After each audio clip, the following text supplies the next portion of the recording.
Hi, it's Dwyer. It is June 17th, 2025. GamblersAdvisory.com, a free site. BettingAngle.us, a free site. Remember, the opinion you should follow should be your own. Just consider this video to be a second opinion from a complete stranger online. Folks, the line has been posted by the casinos, and it's a shocker for the Saul Alvarez Crawford fight. It's a downright shocker, right? I believe the casinos have pretty much made this fight unbettable,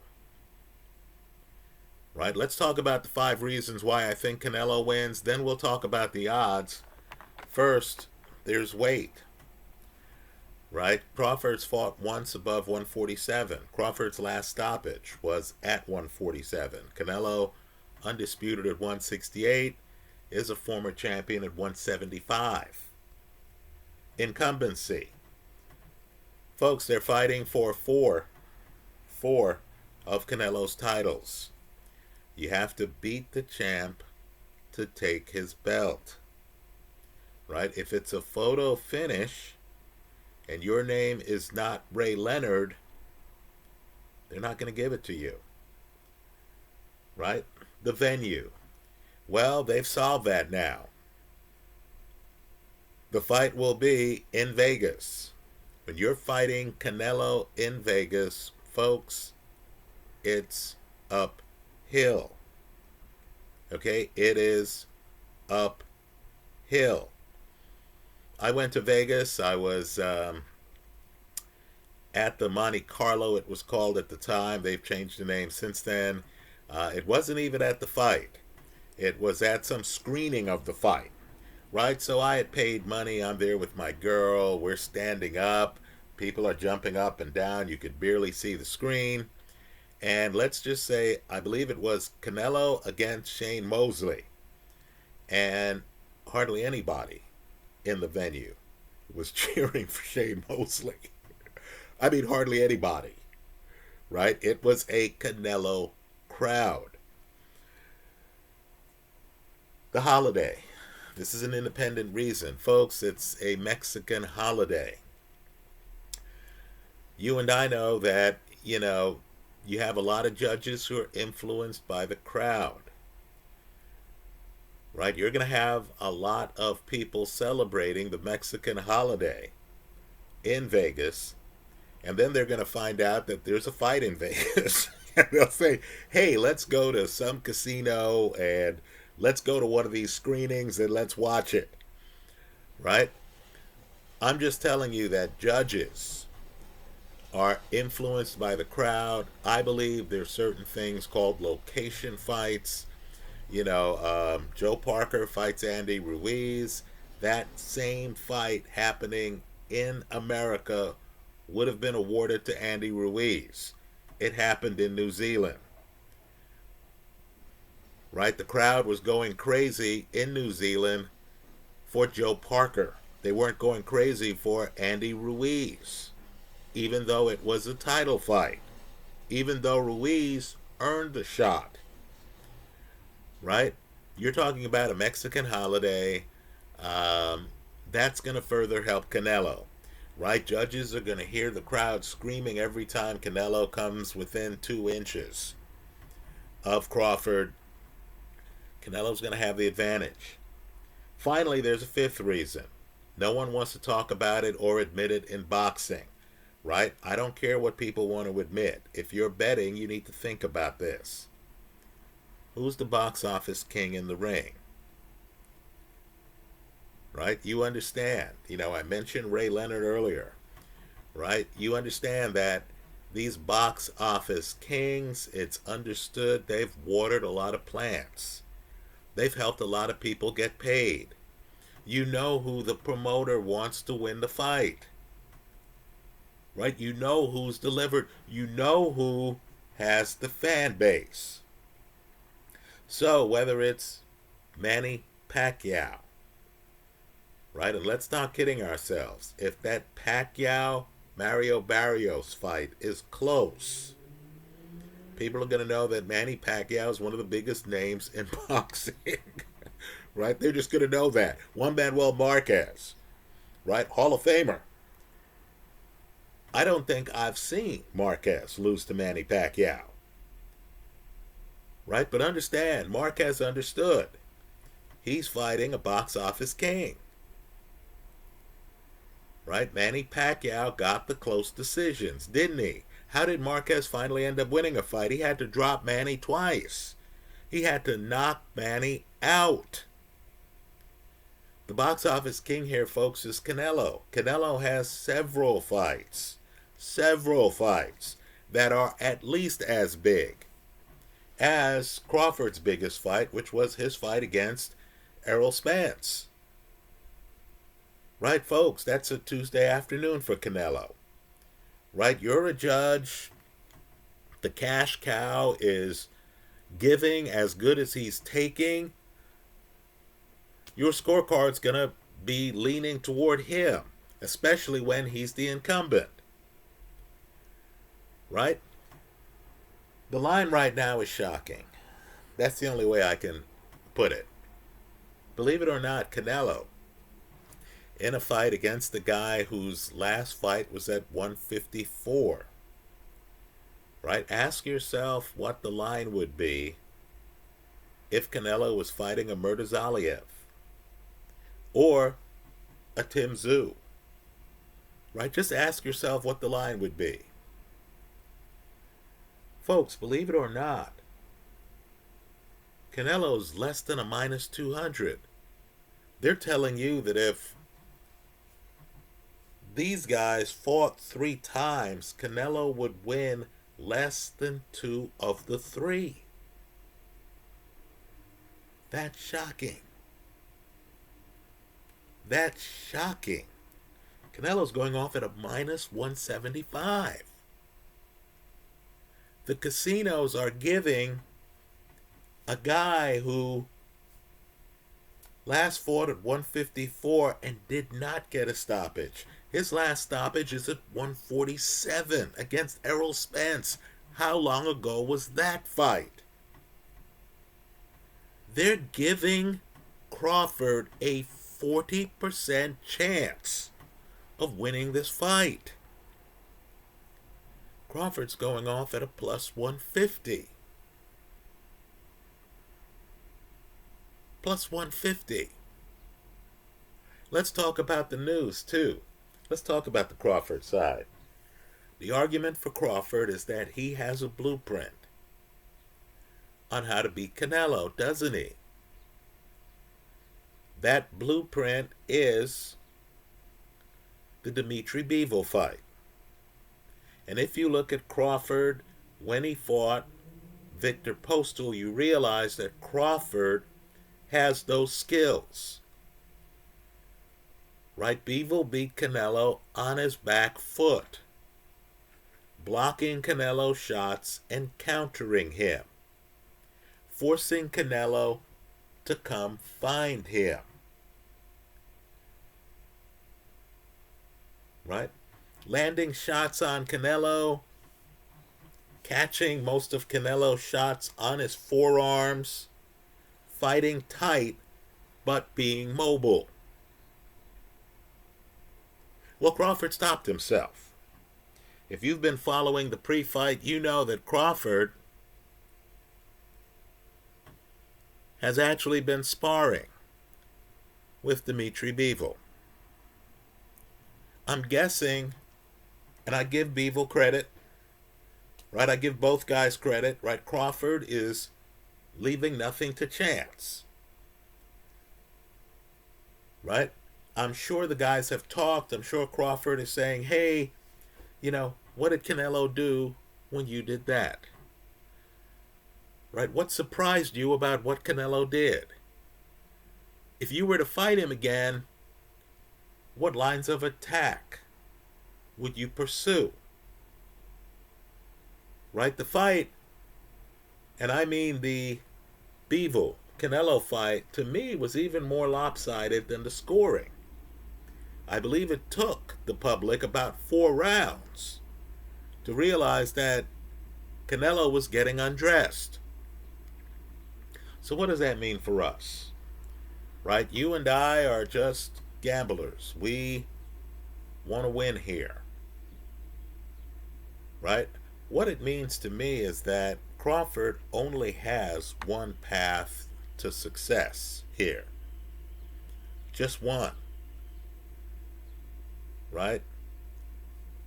It's not Stanley Ketchel catching Jack Johnson and dropping him, where there's the chance that the middleweight champ was actually going to stop the heavyweight champ.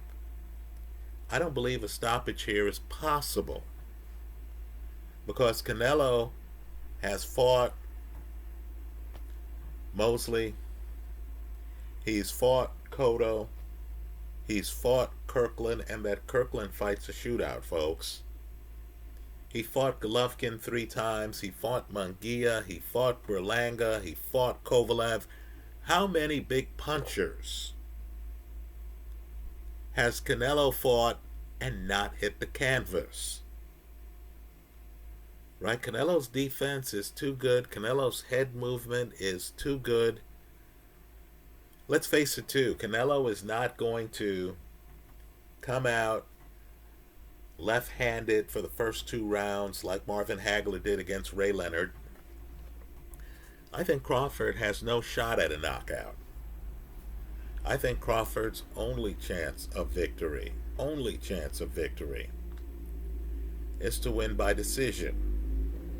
So let's make the plus 150 a plus 220 by taking Crawford by decision.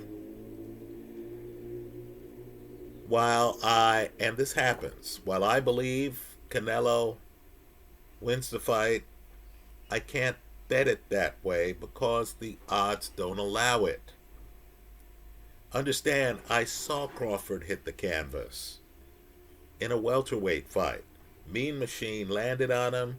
There's a delay. Crawford hit the canvas. I've seen Crawford hit the canvas. I haven't seen that with Canelo.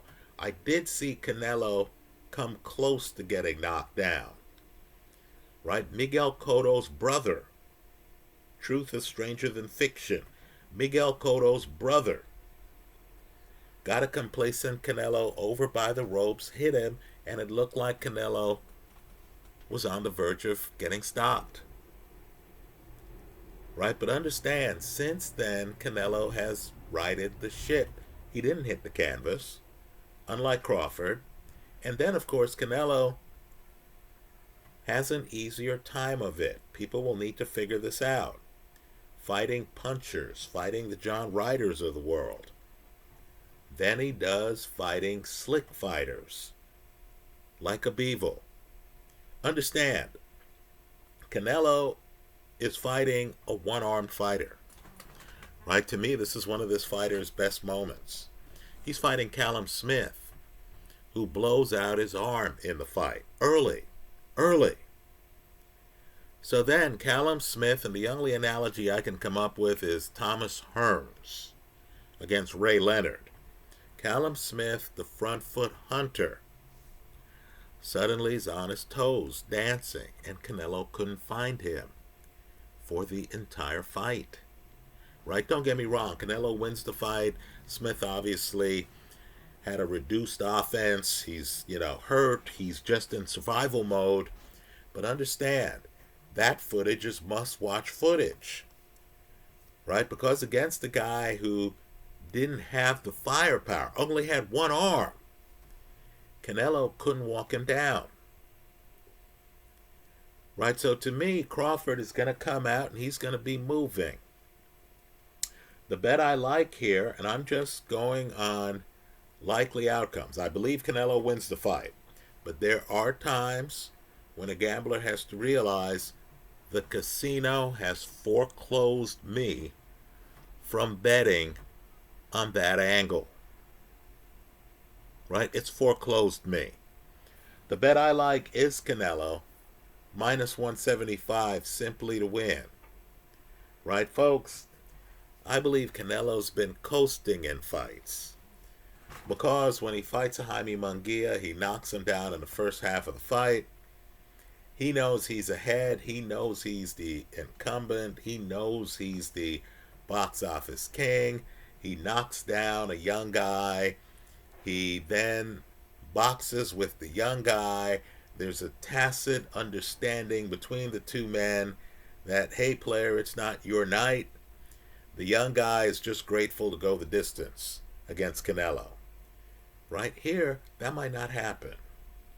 Here, this is a legacy fight. You might have a situation where Crawford comes out and is surprising, where Canelo actually has to try to continue to stop the guy in the second half of the fight. If it's a close fight and everything hangs in the balance, there's a greater chance of Canelo's opponent getting stopped than there is of Canelo allowing the fight to go to the scorecards. Right? Let me say, too, there's a psychological component here. It's Canelo's division.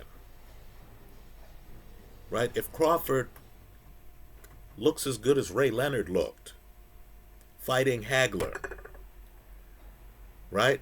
You know, that's going to be a moral victory for the underdog. Right? That's going to be a slap in the face for Canelo. Right? Understand, at the time Hagler Leonard took place, right? I can tell you, I did not see the fight live. At the end of the fight, when it came out that Ray had gone the distance, that was a shocker. You're like, Ray went the distance? That was just mind-blowing. Right? Then, of course, the ultimate shocker. Ray Leonard won the fight.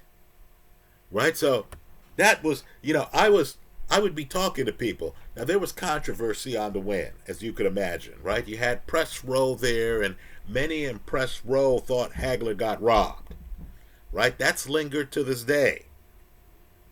But understand, just the news that Ray Leonard had gone the distance was so unbelievable, right? John the Beast Mugabe didn't go the distance against Marvin Hagler, right? You understood Hagler Hearns, somebody was going to get stopped. Now, sure, Roberto Duran went the distance, 15 rounds against Marvin Hagler. That was unusual. That also didn't have the bad blood that Ray and Hagler had for years. Right? And so, if Crawford goes the distance and it's a competitive fight, that's going to reflect badly on Canelo. Right? Canelo would need to knock Crawford down like he did Berlanga, like he did Munguia. Right? He would need to knock Crawford down to coast the last few rounds. So there is a possibility that Canelo wins this fight by stoppage. Of course, there's the possibility that Canelo wins this fight by decision. Right? I can see Canelo strikes me, and I know he plays tough guy at times. He was tough guy at the weigh-in for the Danny Jacobs fight. But Canelo strikes me as a guy who is an ambassador for the sport. I could see a situation where he lands some big shots. Crawford comes in, is holding on to him. There's 30 seconds left in the fight, and Canelo lets him hold him. Right? Canelo doesn't throw that last punch. Right? Because I do think Canelo has a profound respect for Crawford wanting to fight him. I think everyone in the sport, this is a sport where Roy Jones goes from Bevel's weight, 175, to fight for the heavyweight title. You heard me mention Stanley Ketchel. Right? Understand, Joey Maxim, right, actually beat people like Jersey Joe Walcott. And there's a certain, Floyd Patterson, right? He beat Floyd Patterson. And there's a certain respect that Ray Robinson got, where Ray is leaving the sport and he says, let me jump from middle and fight Joey Maxim, who's a Hall of Famer, right? Understand, though, Maxim didn't have anything close to Canelo's punch, right? Maxim was a slick fighter, right? He wasn't the closer Canelo is. So here, the problem is on the Canelo side of the play, you need Canelo by stoppage. You need Canelo by decision, right? You need Canelo simply to win. That's a minus 175. There isn't enough juice here for me to go that route as my way to profit, especially after Canelo had William Skull go the distance on him. And there is a question, even though Canelo did show some foot speed against Charlo, about Canelo's legs right now, right? Canelo has been shrewdly fighting sluggers who are going to come in the pocket, right? I can close my eyes and know Edgar Berlanga is going to try to come in the pocket, right? Hamza Shiraz right now knows Berlanga is going to try to come in the pocket.